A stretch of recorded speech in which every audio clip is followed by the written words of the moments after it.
Hello, everyone, and welcome into the College Football Playoff First Round Preview Show. We've got 4 games to talk about today, and we will dive right on in. But before we do, please do hit that subscribe button and like the video if you enjoyed it, as it really helps us out here at ONIT as we continue to connect fans and athletes through team-based collectibles. And if you stick around to the end of the show, we will tell you how you can get involved in one of our upcoming episodes. Let's take a look at what's in our first round box. What's in the box? Our first round college football playoff box features our locally sourced but nationally relevant headlines for our 3 ONIT teams that are taking part in this weekend's playoff games. We'll also take a look at who's on Slab Watch in these contests, and we'll finish it off by giving you my bracket preview predictions. Yes, we're going to take it all the way to the national championship. I'll tell you who I think is going to be crowned this year's champion. We began by talking about our first game of the weekend, starting on Friday night between Alabama and Oklahoma. Friday night under the lights in Norman, Oklahoma. The college football playoff in 2025 kicks off between the Alabama Crimson Tide and the Oklahoma Sooners.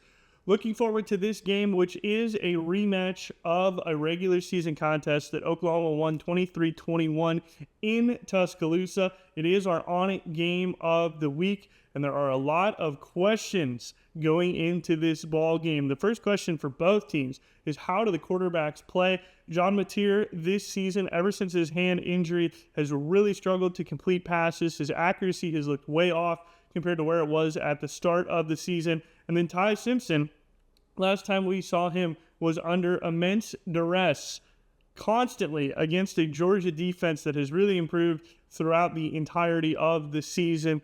What type of protection can Alabama's offensive line offer Simpson? Can the receivers get open for Ty Simpson? Those are going to be some huge questions for both of these teams. The Oklahoma defense, as we know and as we saw in the first matchup between these two teams, is miles better than the Alabama defense. Oklahoma's defense has been one of the tops in the country. I mean, when you look at top-tier Power 4 defenses, Ohio State, Indiana, Oklahoma, you could really make the case for any of those 3.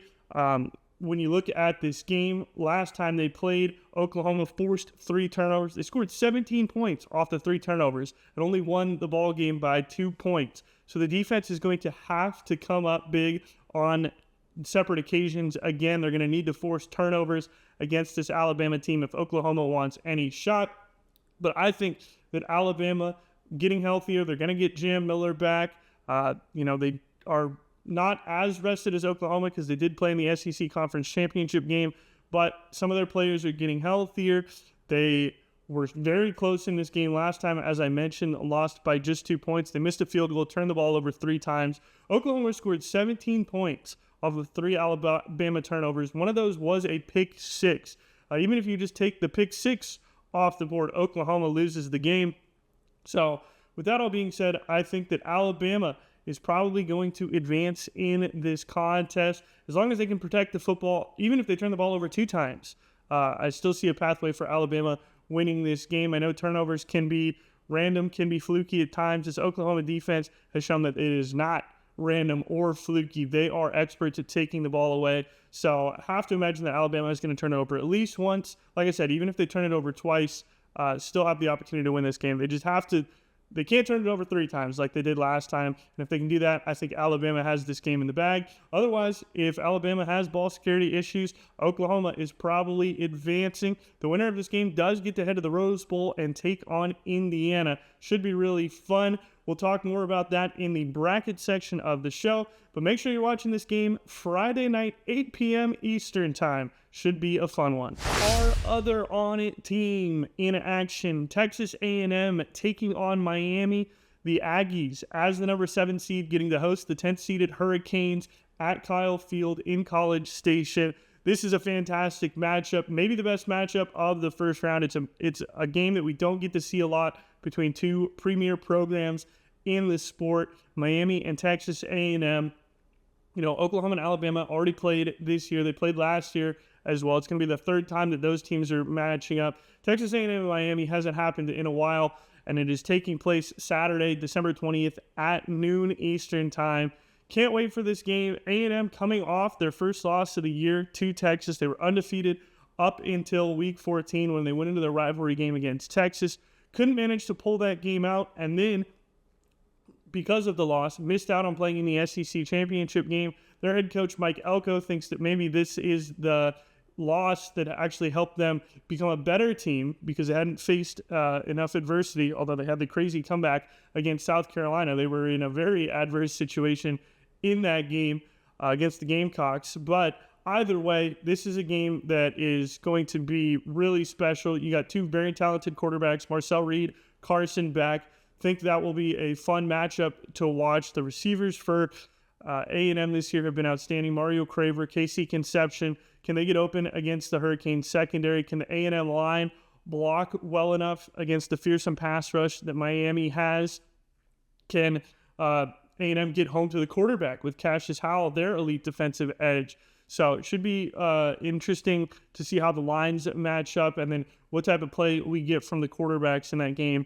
But really fun one. It's the first game of the day on Saturday, and I'm taking the Aggies at home to advance in this contest. And taking a look at the other two college football playoff games, we have James Madison traveling to Eugene to take on the Oregon Ducks, and we have Tulane heading to Oxford, Mississippi to play Ole Miss.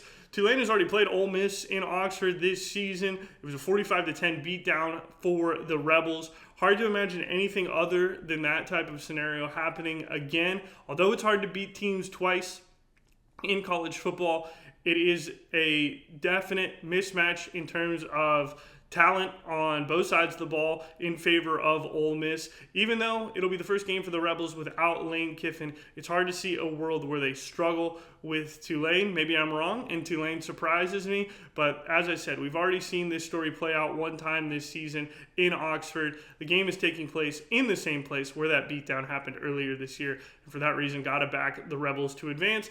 And then James Madison heading to Oregon. This is probably the biggest mismatch in the first round. Oregon is a team that easily could have gotten a bye. They lost one game this year. It was to number one Indiana. Unfortunately for them, the way things shook out for everybody else over the course of the season, Oregon has to play in the first round, but it really is kind of a tune-up game here. James Madison is a team that had a great season, but the talent level for Oregon, they've been here, done that before. It's a spot that Dan Lanning and the Ducks are used to, so very hard to pick against Oregon in this first round. So those are our first four college football playoff games of the 2025 bracket. Let's move on and take a look at who could be making the grade if they have some big performances on Friday and Saturday. This is Slab Watch, where we let you know who could be in for a big weekend here in the first round of the college football playoff. Let's kick it right off by talking about the wide receiver from Alabama, Ryan Williams. Practically a non-factor. Last time these two teams matched up, he had some good performances down the stretch, though, for Alabama. Started to get more involved in the offense. He's really kind of taken a backseat to Jeremy Bernard this season as the team's leading wide receiver. But as we saw against Auburn and against Georgia, he has the ability to bust big plays when he gets the ball in his hands. It's all about, for Alabama, getting the ball to Ryan Williams and allowing him to make some plays. Be on the lookout for him, because I think if Alabama wants to win this game against a great Sooners pass defense, Williams is going to have the ball in his hands multiple times, and he's going to have to spring some explosive plays to either move the chains, get Alabama into the red zone, or potentially get them into the end zone. So he is one to watch for Alabama. Could end up having a big day, which leads to him making the grade on Sunday. Another wide receiver on here for Texas A&M is Casey Concepcion. He is one of the players that the Aggies are going to rely on in this game. Not only as a wide receiver, but I think one of the sneaky, underrated talents of Concepcion's game is his ability in the return game. Returners don't get a lot of love. We love NIL for all here at ONIT, so we talk about special teams and defense. Concepcion is a guy who in the return game is probably top 5 in the country, whether it's kick returns or punt returns. He's had some big ones this year that have really swung the field for A&M and help set them up with short scoring drives in a game where Miami and A&M's defenses might be huge problems for the opposing quarterbacks. The return game and the field position game might be something where A&M can sneak out an extra advantage, and it could be up to Concepcion to make that happen and lead A&M to a win. So for that reason, he earns himself a spot on this week's Slab Watch. Next up, quarterback from Oklahoma, John Mateer. Mateer, as we talked about in the preview, has struggled with the accuracy ever since undergoing that hand surgery.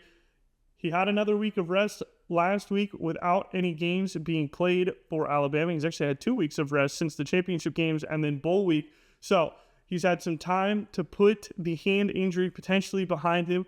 Hopefully it has recovered further, and if it has, Alabama could be in trouble. Mateer's got it done with his legs all season long. If he can reintroduce the accuracy he had at the beginning of the season when he looked like he was going to potentially be on the Heisman watch list, that could spell trouble for Alabama and could help the Sooners advance in this first-round matchup at home. So for that reason, John Mateer makes his way onto our Slab Watch. And lastly, we're going to talk defense here.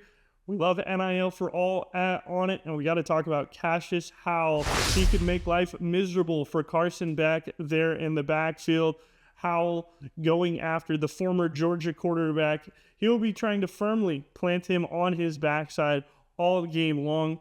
A&M is going to need big performance from the defense. This Miami team can put up points, and they can do it in a hurry. If Howell can get Beck off of his spot, force him into some mistakes, that could help A&M. We talked about the return game when we talked about Casey Concepcion.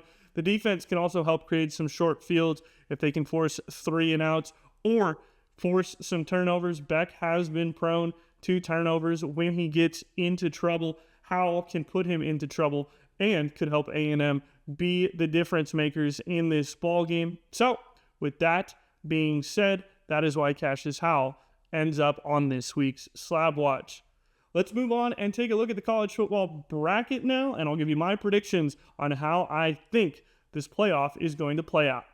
Here is the college football playoff bracket. We'll start top to bottom here as I give you my predictions on who is going to walk away as the national champion from Hard Rock Stadium in Miami when the dust settles. Talking about that JMU-Oregon game, I think Oregon advances rather easily into a matchup with Texas Tech. Alabama-Oklahoma, I think this will be the closest matchup of the first round. These two teams played to a 2-point contest the first time around, but I'm taking Alabama to clean up the turnover mistakes and get into the Rose Bowl against Indiana. Next up, Tulane-Ole Miss. As I talked about earlier, I think Ole Miss repeats their performance where they drubbed the Green Wave. So Ole Miss will match up with Georgia and have another rematch of a game that they already played earlier this year. And then Miami and Texas A&M. Give me the Aggies at home to pull out a close one over the Hurricanes. I like A&M staying at home there at Kyle Field. I think that will make a huge difference for Texas A&M, and they'll be hungry to get that Texas loss out of their mouth as they have not played since losing that game to their in-state rivals. So they will go into a matchup with Ohio State. Looking at Oregon versus Texas Tech now in the quarterfinals. Give me Oregon. Again, I like the offense. They're clicking at the right time. Players are getting healthy for the Ducks. I know Texas Tech has an unreal defense, but I do think if there's a team that could potentially poke some holes in that Texas Tech D, it would be the Oregon Ducks. So give me the Ducks to head to the national semifinal. And then Indiana versus Alabama. I got to back the Hoosiers here. They're undefeated so far this season. They beat Ohio State. I think Ohio State is a better team at the moment than this current iteration of the Alabama Crimson Tide. So Indiana going into the semifinal as well, leading to an Indiana-Oregon rematch. They're on the top side of the bracket. That'll be entertaining for sure if that does come to fruition. Then we got Ole Miss versus Georgia. The Dogs won this game earlier this year. It was a dog fight for Georgia to make it happen. But with no Lane Kiffin now, have to take Georgia. Look what they did to Alabama in the SEC championship game. Defense is peaking at the right time for the Georgia Bulldogs. They were young early in the season. They've got some experience now, taking the Dogs there to be the third team to advance into the semifinals. Then you got Ohio State, Texas A&M. Ohio State, I think, comes out with a vengeance against Texas A&M. After losing to Indiana, they want to prove that they are the championship favorites. So give me Ohio State to take down Texas A&M there and set up a semifinal between themselves and Georgia. That means our final 4 remaining teams are Oregon, Indiana, Georgia, and Ohio State. Taking a look at that Indiana-Oregon matchup, if things stay status quo with the health of certain players, I think it's going to be tough to pick against Oregon. Again, Oregon's getting healthier. Indiana has had some key departures on defense. This Ducks offense is humming with guys like Dante Moore, Kenyon Sadiq. So I think Oregon will avenge that loss that they had against Indiana. I know it's not easy to beat a team twice as well in college football. We talked about that earlier. So I think Oregon gets their revenge on Indiana and spoils the Hoosiers' dream season, sends the Ducks to Miami. And then Ohio State against Georgia. I do think Ohio State has the weapons to compete with that Georgia defense. Give me Julian Sayin, give me Jeremiah Smith, Carnell Tate, Bo Jackson, James Peoples. It's a lot of players that you have to try to slow down if you're Georgia. I don't think they could do it, which would set up an all Big Ten championship between Oregon and Ohio State, and give me the Buckeyes to repeat. I like Ohio State's defense. I like their offense even more than I like the Ducks' offense. Ohio State repeating in Miami is my call for the 2025 national champion as the Buckeyes go back-to-back. That's my prediction. Let me know who your champion is down in the comments below, or your thought process on who is going to get there and why. Would love to hear it. Appreciate you watching today's video, but that's all the time we have. We'll be back on Sunday with a recap of the first round. We'll see if any of my predictions came right, and we'll see who is making the grade from these great first round playoff games. Thanks for watching, everybody. If you have the time, please do submit your ONIT hits to the link down below. We'd love to see your best pulls, whether it's an autograph, a low-numbered parallel, or an amazing insert. Share them with us at the ONIT community highlight page, and we can feature you in an upcoming episode. Thanks so much for watching. Hope you enjoy the games this weekend, and we'll see you right back here on Sunday.